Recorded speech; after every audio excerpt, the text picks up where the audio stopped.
Chapter 33 Spain, Portugal, and the New World. The Slave Trade. When Ferdinand and Isabella paid for the ships that took Columbus, Amerigo Vespucci, and many other explorers across the Atlantic Ocean, they weren't just being kind. They hoped to make money from this new world. When Columbus landed in America, he claimed the country for Spain. That meant that the King and Queen of Spain were saying, "We have the right to send ships to this country, to establish new cities on it, and to take any gold and treasure that we discover here." Of course, other countries wanted a part of the New World as well. Portugal also sent explorers to the New World. Soon the Spanish and the Portuguese were both sending ships across the Atlantic. They hoped to build new cities on the coast of the American continents and also on the islands just off South America, which they called the West Indies. But the land where they wanted to settle was already occupied by native tribes. Soon Spanish and Portuguese soldiers called conquistadors were fighting with the Aztecs, the Mayans, and the Incas who had lived in Central and South America. They fought with the Native Americans who lived on the islands of the West Indies, and the Spanish and Portuguese also fought with each other. Finally, Spain and Portugal made a deal. They agreed to divide the land in Central and South America. From now on, Spanish soldiers would claim some of the land, while the Portuguese would settle their colonists in other parts of the new country. This was the beginning of a very sad time in history. The Spanish and the Portuguese didn't treat the people of Central and South America well. Instead of making treaties with them, they marched into the cities of the Aztecs and the Incas and into the villages of the Mayans and killed thousands of people. They destroyed temples, houses, and palaces. They built settlements and claimed the land as their own. But as the Spanish and Portuguese began to live in their new settlements, they realized that they needed more help. They needed farmers to grow crops, to feed colonists who would come and live in the new cities. They needed miners to help them dig gold out of the ground, and they needed rowers to help pull their heavy ships across the water. The easiest way to get this help was to buy slaves. After all, you didn't have to pay a slave any money. Once you bought a slave, he had to work for you until he died. So the Spanish and Portuguese began to buy slaves from the Muslim traders who lived in North Africa. For many years, these Muslim traders had bought slaves from the West African empires of Ghana, Mali, and Songhai. Slavery was part of life in these empires. Sometimes poor men would sell themselves as slaves so that their families could have more money. More often, the generals and kings of West Africa would capture enemy soldiers in battle and then sell them to Muslim traders. These slaves didn't have a good life, but at least they still lived in Africa, and sometimes they were given a chance to buy their freedom back or to earn liberty after years of faithful service. But when the Spanish and Portuguese bought slaves, they took these slaves halfway around the world, far, far away from their African homes, and the slaves taken to the New World had no chance of ever becoming free. The demand for slaves soon became huge. Muslim traders who bought slaves from the Africans could no longer provide enough slaves. When this happened, the Spanish and Portuguese made slaves out of the Central American tribes, and they also decided to get their own African slaves. Spanish and Portuguese ships sailed down the West African coast and dropped anchor. They sent parties of armed men into the West African villages and kidnapped the villagers. These Africans weren't men who had been captured in battle. They were ordinary villagers, men, women, and even small children. They were put into chains, packed onto ships, and taken on the long, rough journey to the West Indies and to the coasts of Central and South America. The journey, which took months, became known as the Middle Passage.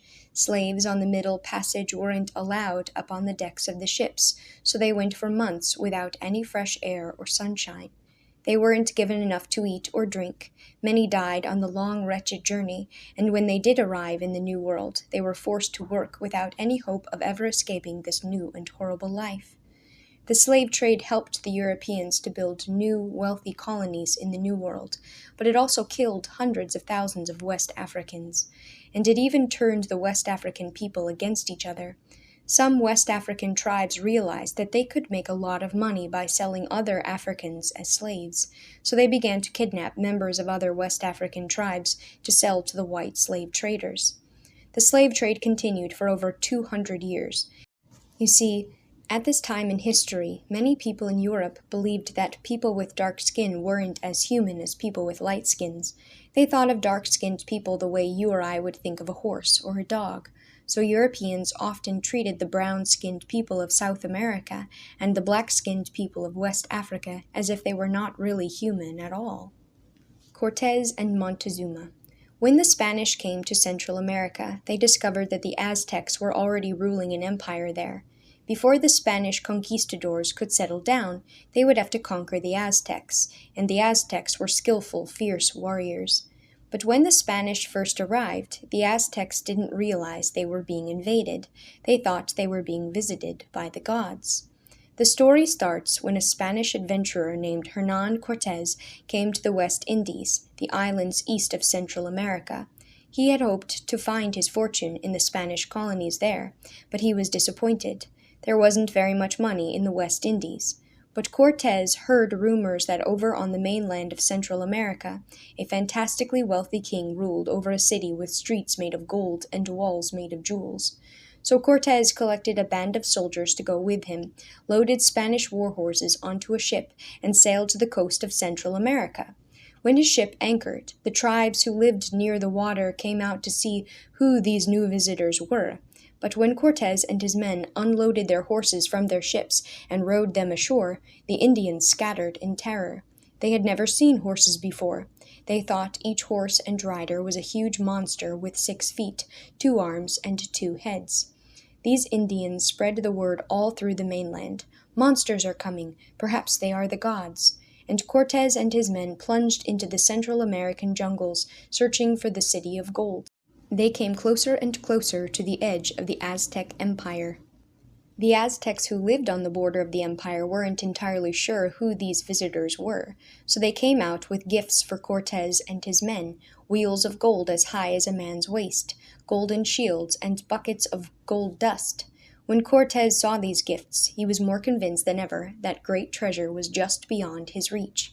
He ordered his men, "Keep on! The city of gold is still ahead of us." Meanwhile, the Aztecs who brought the gift sent messages back to their capital city, Tenochtitlan. "The visitors are approaching," they warned, and then they described Cortez, his men, and their armor. The king of the Aztecs, Montezuma, listened to these descriptions carefully. He wondered, could this be the god Quetzalcoatl on his way back to Tenochtitlan?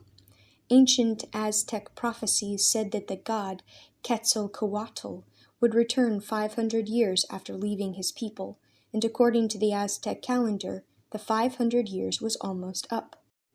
Also, the description of Cortez sounded like the carved pictures of Quetzalcoatl on the temple walls. By chance, the helmet Cortez wore was shaped like Quetzalcoatl's hat. When Montezuma dreamed one night that Quetzalcoatl was approaching to claim his throne, his mind was made up. The god was on his way. So when Cortez and his men arrived, Montezuma threw open the gates and welcomed him in. Cortez didn't see streets of gold and jeweled walls, but there was plenty of gold in Tenochtitlan. For 8 months, Cortez and his men lolled about the city, enjoying the luxury, stashing away gold, jewelry, and treasures for themselves. But Cortez's men began to get bored. They started quarreling with the Aztec priests. A fight broke out, and several Aztecs were killed. When Montezuma and his men saw the bodies of their friends, they shouted, "Quetzalcoatl would never behave in this way." They armed themselves and began to battle with the intruders. After the fighting raged up and down the city streets, in and out of the palace, Montezuma was killed. Cortez and his men were driven back into Montezuma's royal palace. They locked themselves in, but now they were surrounded by fierce Aztec warriors, waiting for them to emerge. What would the Spanish do now? They waited and waited.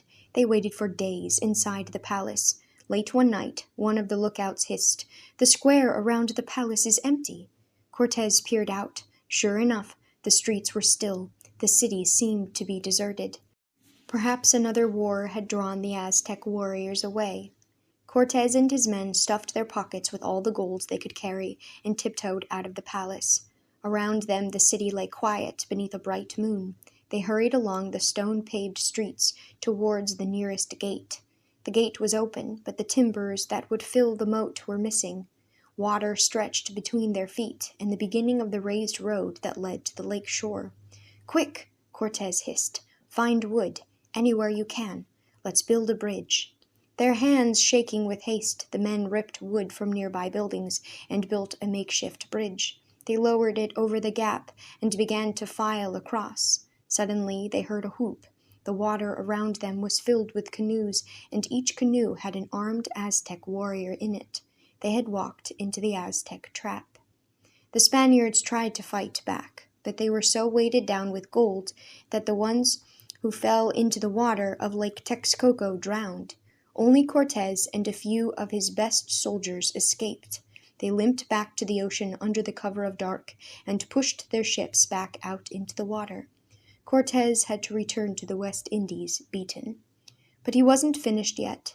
He collected new men, new horses, and carpenters.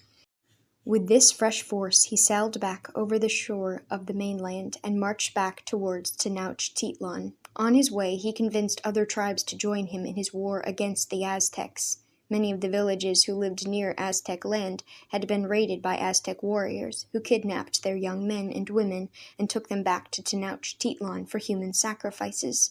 They were very willing to help Cortez fight against the city.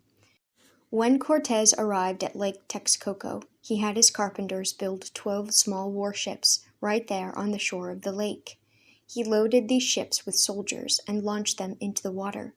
The Aztec canoes poured out into the lake to meet him. The siege of Tenochtitlan had begun. The battle went on for 3 months, but Cortez had collected almost 100,000 Spanish soldiers and Indian allies. He cut off all access to the shore so that the city began to run out of food and water. At last, the city of Tenochtitlan was forced to surrender. In the year 1519, Cortez marched into the city and took over. Now he was the governor of the new Spanish colony in Central America.